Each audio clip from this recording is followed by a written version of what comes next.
বাউল TV Tangail, হৃদয় ধনবাড়ি, চেতনায় Bangladesh. Like দিন, share করুন, সাবস্ক্রাইব করুন এবং কমেন্ট করে জানিয়ে দিন আপনাদের মতামত। দেশ ও প্রবাসী বন্ধুরা,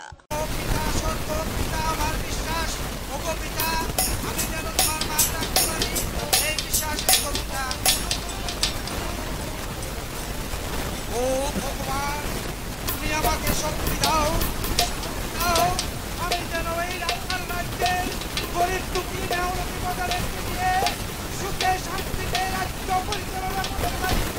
আমি আজ মুক্তি ও শান্তি করব, যেখানেও সন্তানকেও সন্তান,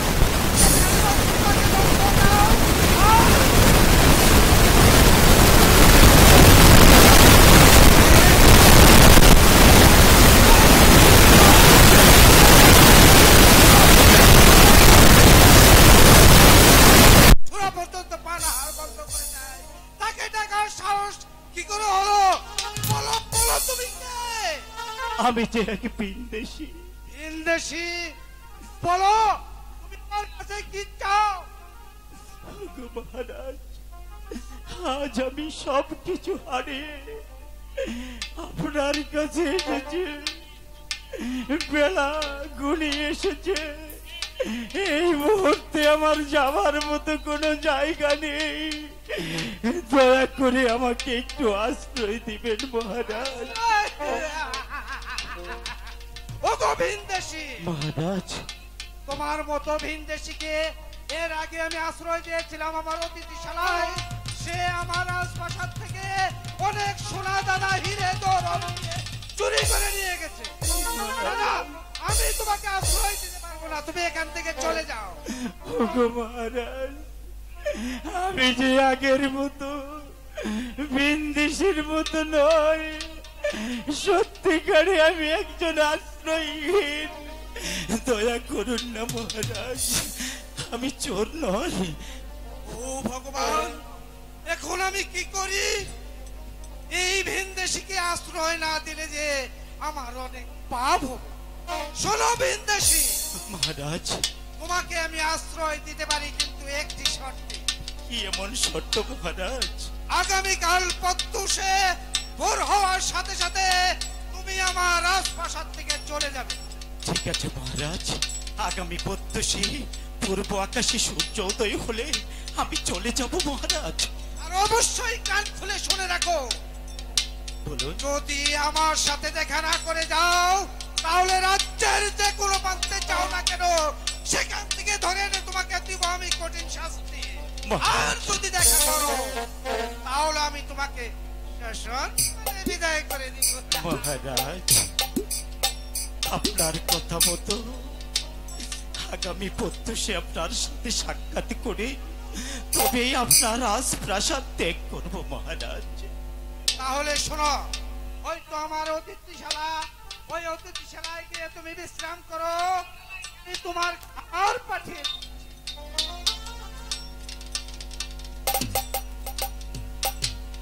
ভগবান,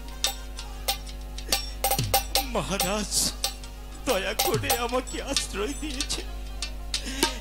একটি কথা বলেছে, আগামী প্রত্যুষে পূর্ব আকাশে সূর্যোদয় হলে আমি যেন মহারাজের সাথে সাক্ষাৎ করে যেতে পারি।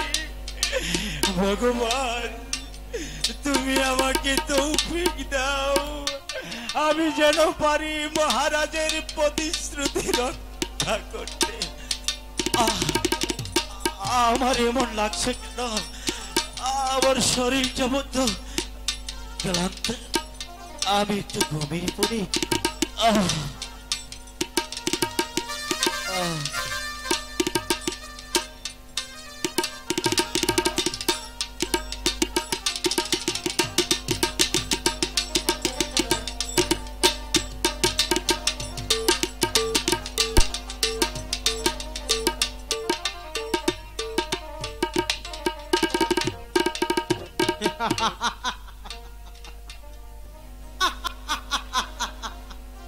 ওরে চন্দ্র সদাগর, তোমাকে যে ছাড়া করেছি, তোমাকে পুত্র হারা করেছি, এইবার বানাবো তোমাকে চোর।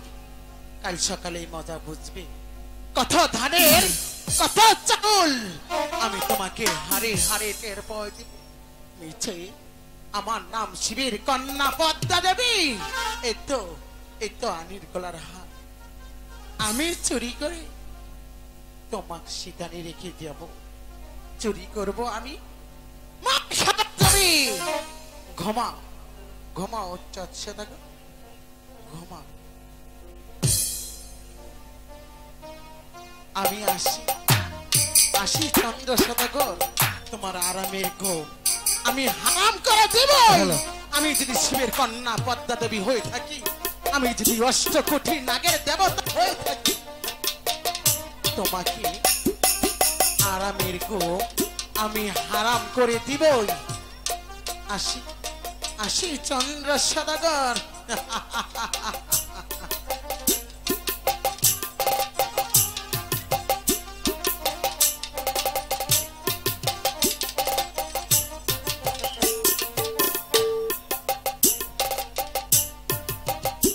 ভগবান, সর্বনাশ হয়ে গিয়েছে আমার এত শখের একটা হার আমার স্বামী আমাকে দিয়েছিল, সেটা তো আমি আর খুঁজে পাচ্ছি না। এখন আমি আমার স্বামীকে কি বলবো? দেখি রানী আমাকে এভাবে ডাকছে কেন? ওগো রানী, বলো বলো তোমার কি হয়েছে? স্বামী বলবো না? বলো। স্বামী, আপনি যে আমার হারটি দিয়েছিলেন, সেই হারটি আমি খুঁজে পাচ্ছি না। তুমি ভালো করে তোমার শয়ন কক্ষে খুঁজে দেখো, হয়তো মনে বলে কোনো জায়গায় রেখে দিয়েছো। আমি মহল্লা দিয়ে তন্ন তন্ন করে খুঁজেছি, আমি পাইনি। এ নিয়ে তুমি কোনো চিন্তা করো না, তোমার একটি হার হারিয়ে গেছে, তাতে কি হয়েছে? আমি বাণিজ্য থেকে আসার সময় আমি 10টি হার কিনে দেব। আপনি ওই হারটি চাই? ওই হারটি তুমি চাও? হ্যাঁ। দেখি আমার রাজ্যে তো কোনো চোর অথবা ডাকাত নাই। ঠিক আছে রানী, তুমি অন্দর মহলে যাও, আমি তোমার হারের ব্যবস্থা করছি। ঠিক আছে ঠিক আছে ঠিক আছে, তোমাকে ও ভগবান, এখন আমি কি করি? তবে কি কালকে রাত্রে আমি এক ভিনদেশীকে আশ্রয় দিয়েছিলাম, সেই ভিনদেশী চুরি করলো? দেখি সেই ভিনদেশী না চলে গেছে। ওগো ভিনদেশী, ওগো ভিনদেশী মহারাজ, তুমি এখনো ঘুমোচ্ছ? ওদিকে পূর্ব আকাশে সূর্য উঠে গেছে, ওঠো। মহারাজ, সত্যি তো পূর্ব আকাশে সূর্য উদয় হয়েছে। মহারাজ, আমার যাওয়ার সময় হয়েছে, আপনি আমাকে হাসি মুখে বিদায় করুন মহারাজ। হ্যাঁ, বিদায় তো তোমাকে অবশ্যই দিব।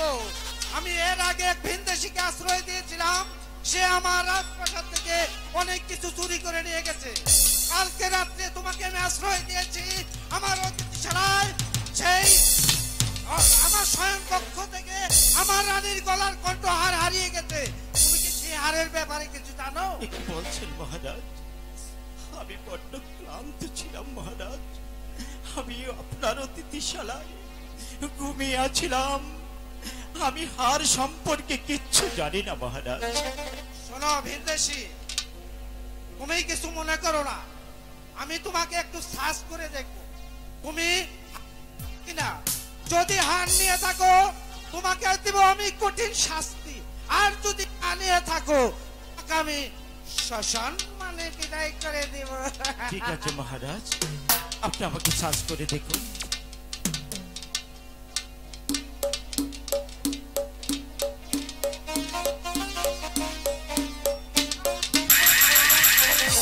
মহারাজ, বিশ্বাস করুন মহারাজ, আমি এই হার সম্পর্কে কিচ্ছু জানি না মহারাজ, আমি কিচ্ছু জানি না। জানে না? শোনো ভিনদেশী, তোমাকে আমি বিশ্বাস করে আশ্রয় দিয়েছিলাম আমার অতিথিশালায়, তুমি সেই বিশ্বাস ভঙ্গ করে আমার সর্বনাশে আমার শয়নকক্ষ থেকে আমার রানীর গলার হার চুরি করেছো। তোমাকে যে শাস্তি দিব, সেই শাস্তি থেকে রাজ্যের দূরের কথা।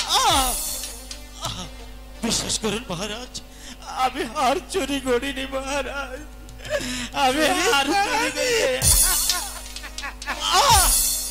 হাই গো মেরো নামে লোনা পানের ভাই গো ভাই গো মেরো না আয়া মারে গো মহারাজ আমি চুরি করিনি মহারাজ কাল কোথায় দিচ্ছি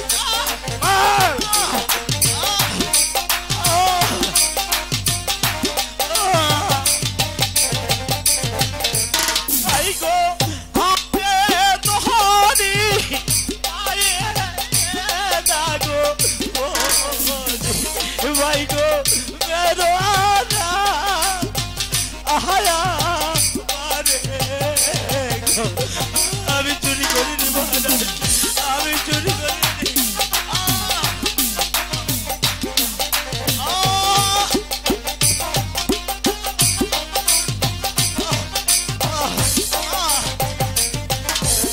আই গো বিনা দোষে দোষে গো হইলাম ভাই গো আপনা আর তো বারে গো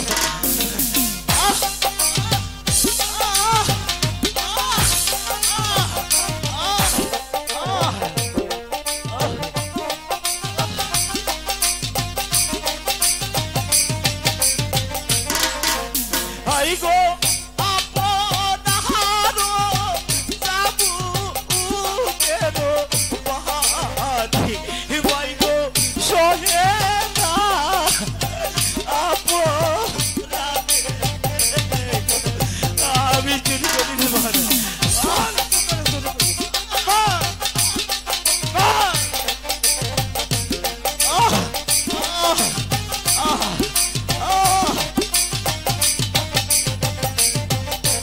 আই গো মেরো নাহাবে দোনা পারে ভাই গো ভাই গো মারহানা আয়া মারে গো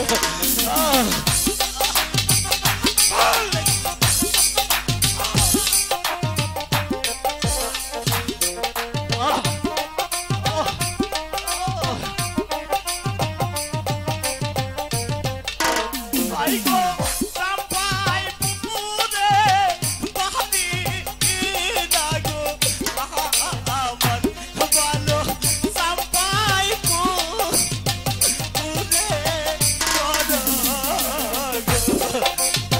ও গো ভিনদেশি তুমি আবার বলো তুমি কি বললে আমি চুরি করিনি চাঁপাইপুরের কথা কি বললে বলো আবার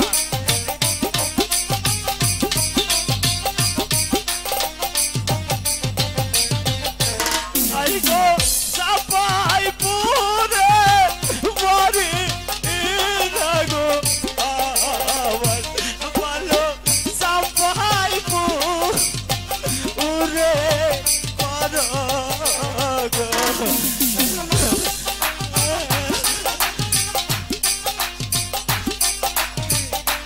ও ভগবান কি করেছি আমি যে চাঁপাইপুর নগরে আই গো পিতা মহাতাই আদর লাগো ওরে আমার নাম রাখছে এ সাত সদাগর বিশ্বাস করুন মহারাজ ও গো ভিনদেশি ওই চাম্পাইপুরে বাড়ি আমার চাম্পাইপুরে ঘর পিতা মাতায় আদর করে এই হতভাগার নাম রাখছে সাত সদাগর ও ভগবান মহারাজ এ কি করেছি আমি যে চাঁপাইপুর নগরে চাঁদ সদাগর আমাকে বন্ধুর মর্যাদা দিয়ে এই রাখাল রাজ্যে রাজা বানিয়েছে আমি কিনা আমার হাতের চাবুক দিয়ে তাকে আঘাত করেছি ও ভগবান তুমি আমাকে ক্ষমা করো ভগবান মহারাজ সাত সদাগরের নাম শোনার সঙ্গে সঙ্গে আপনার হাতের চাবুক থেমে গেল কেন মহারাজ আপনি কি চাঁদ সদাগরকে চিনেন? বলুন না মহারাজ। ওগো দাদা, তুমি আমাকে চিনতে পারছো না? আমি যে তোমার ছোটবেলার খেলার সাথী, তোমারই বাল্য বন্ধু, সেই রাখাল রাজা, যাকে তুমি নিজের হাতে এই রাখাল রাজ্যের দায়িত্ব দিয়েছিলে দাদা। তুমি আমার ছোটবেলার বন্ধু। হ্যাঁ দাদা। সেই রাখাল রাজা, আরে রাখাল রাজা, তো অনেকদিন পরে তোর দেখা পেয়েছে, দাঁড়িয়ে কেন আমার বুকে আয় রে ভাই। অনেক দিন ধরে আমি তোকে দেখি না রে ভাই, আয় আমার বুকে আয়। আমি এখনো এই রাজ্যের রাজা, আর তুমি হলে প্রজা। এই নাও আমার হাতের চাবুক। এই চাবুক দিয়ে তোমাকে আমি যতগুলো আঘাত করেছি, প্রত্যেকটা আঘাত গুনে গুনে ফেরত দাও, না হলে যে আমি শান্তি পাবো না। ও দুশিনা,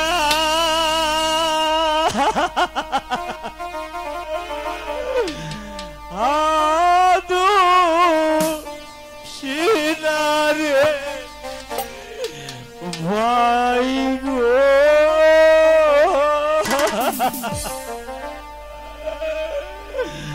ও ভাই গো, দুশিনা তো মারে, দুশিনা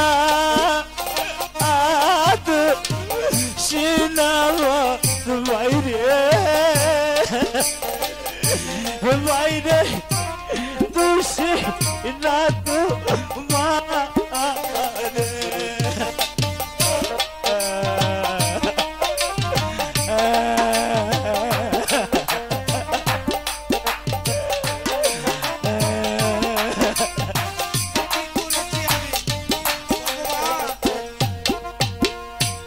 কপাল দুষে দুষি রে ওলাম, দুষি বোকা আরে,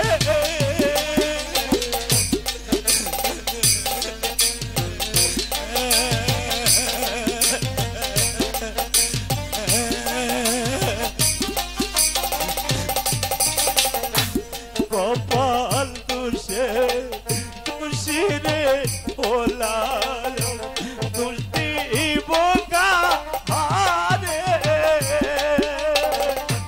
কপাল দুষে দুষি ওলাম, দুষি বোকা আরে, ভাই গো, দুষি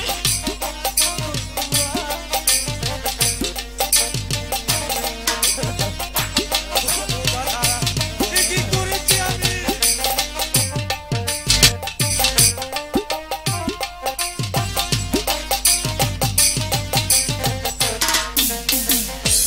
ছয়টি পুত্র লইয়া রে আমি এলাম বাণিজ্যে,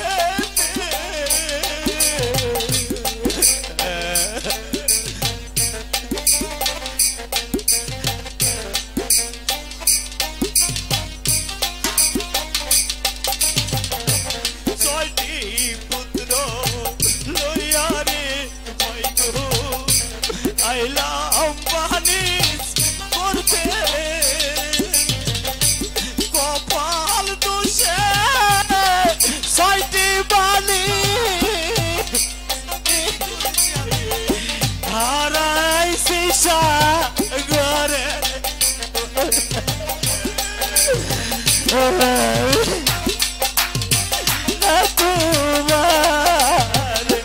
দুশিনা দুশিনার বাইরে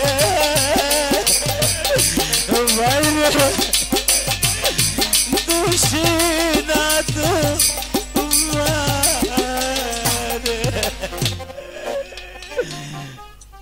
দাদা। ও ভগবান, করেছি আমি, যে চাম্পাইপুর নগরের চাঁদ সদাগর আমাকে বন্ধুর মর্যাদা দিয়ে এই রাখাল রাজ্যের রাজা বানিয়েছে, আমি কিনা অথচ তার 6টি পুত্র ওই কালিদর সাগরে মৃত্যুবরণ করে, আমি কিনা তুমি আমাকে আমার দেশে যাওয়ার জন্য ব্যবস্থা করে দাও ভাই। ঠিক আছে দাদা, আমার সোনিকা আমার জন্য পাগল হয়ে যাচ্ছে। ঠিক আছে দাদা, যাও। আমাকে একটু পথ দেখিয়ে দাও ভাই। ভগবান, এখন আমি কি করব? দাদার কাছে ক্ষমা চেয়ে দাদাকে দেশে পাঠানোর ব্যবস্থা করে গিয়ে, দাদা